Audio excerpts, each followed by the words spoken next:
at tamang pwesto po ng paa. Hindi kayo po pwede kumat ng bangko na ganito yung pwesto ng paa. Kasi kapag sinabi mo yan at pag tumapis yung polo, baka mauna pa maputol yung kita nyo. At hindi rin po pwede kumat ng bangko na pa-straight na katulad nito, hindi siya mapuputol.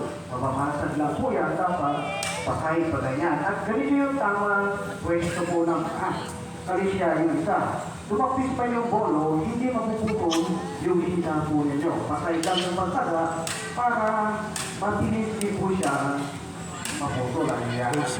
Halimbawa, mayroon kayong dalang isang tumay, dito namin siya pwedeng iluto.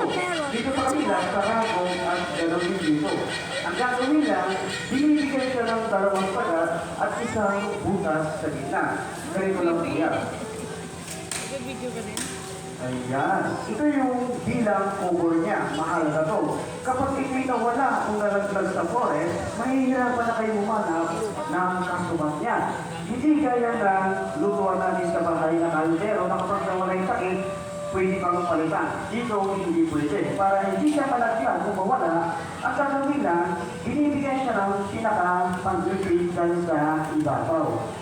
Ayan, ang awit ng tape holder.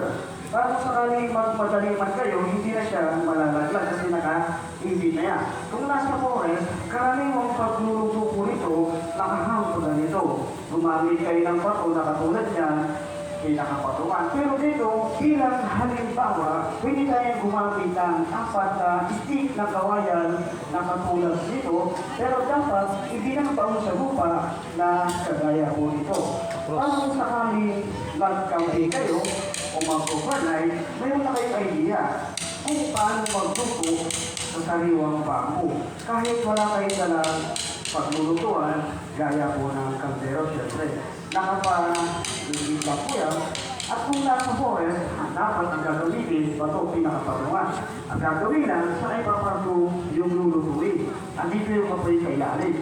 Halimbawa, andito po yung dala yung bigas sa kabilang bangko, pwede po natin i-transfer niya. Kapag sinasali na, kailangan mula dito sa unang buko hanggang dito lang po siya. At hindi siya po pwede naman dito kasi mahihilaw yung bigas at hindi na yun makakain. Ang gagawin lang, kung may bigas na sa loob, binibigyan din niya ng tubig. Sa paglagay ng tubig po dyan, kailangan dapat nag-umapaw. Kalahati bigas, yung tubig naman, nag-umapaw para sakto lang yung niluluto at hindi siya mahihilaw syempre. Ang gagawin lang, pinapalit din yung pinaka-cover niya o yung bakit at kinukuha lang itong jungle bolo. Itong kulit ng bolo, sinusuot dito yan sa pangipis at kinukuha yung sakit. Ganito lang din yung balik. Binibigyan din siya ng maliit na kadako bilang lock niya. Lock na po yan. Magkabalitas man yan, hindi na malalaglag kasi naka-18 na yan. Halimbawa naman, kung meron kayo lalapit sa karne o gulay, ang gagawin lang, pwede siyang iluto dito sa kabilang bako sa pinagtutulang.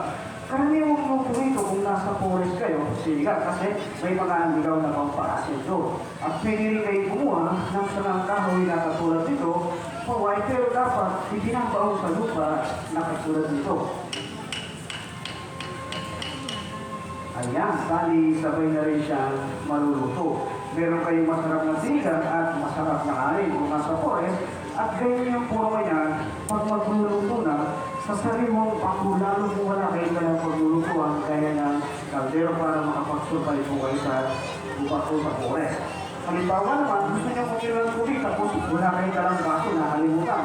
Pwede kayo kumuha ng baso na katulad ito na gawa sa bangko. Ito'y pangbukas ang tawag dito. At isa naman ay doon sa dito. Pwede rin kayo kumuha